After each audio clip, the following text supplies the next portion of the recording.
আসানসোলে একটা ছবি দেখাবো। আসানসোলের রেল লাইনের কাছে ধস, যে ধস হাওড়া নিউ দিল্লি রেল লাইনের কাছে, এই ধস যদি আরো বাড়ে সেক্ষেত্রে ট্রেন চলাচলে প্রভাব পড়তে পারে। তো কি ব্যবস্থা নেওয়া হচ্ছে জানবো। আমার সঙ্গে দীপক রয়েছে। দীপক,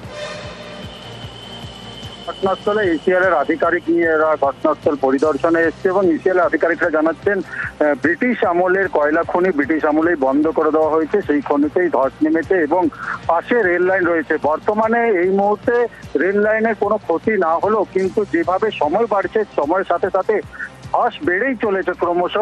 সেই ক্ষেত্রে একটা আশঙ্কা করা হচ্ছে কি যদি এইভাবে ধস বাড়তে থাকে তাইলে কিন্তু হাওড়া নই দিল্লি রেল লাইনে তার প্রভাব পড়তে পারে এবং যেই এলাকায় ধস নেমেছে তার পাশেই জনবসতি এলাকা রয়েছে, তাতেই আতঙ্কিত হয়ে পড়েছে এলাকার মানুষরা।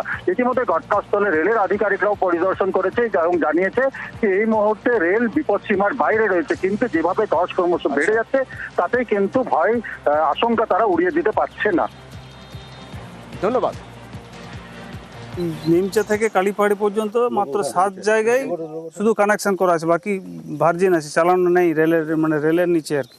তো এই যে ধসটাতে কোনো রেল লাইনে কোনো প্রভাব পড়তে পারে? রেলের প্রভাব পড়বে না, কারণ ওখানে ভার্জিন আছে, ওই জায়গাটা চালানো নেই, সলিড আছে। আতঙ্ক এখন সেরকম, তবে এটা ফিল আপ করতে হবে।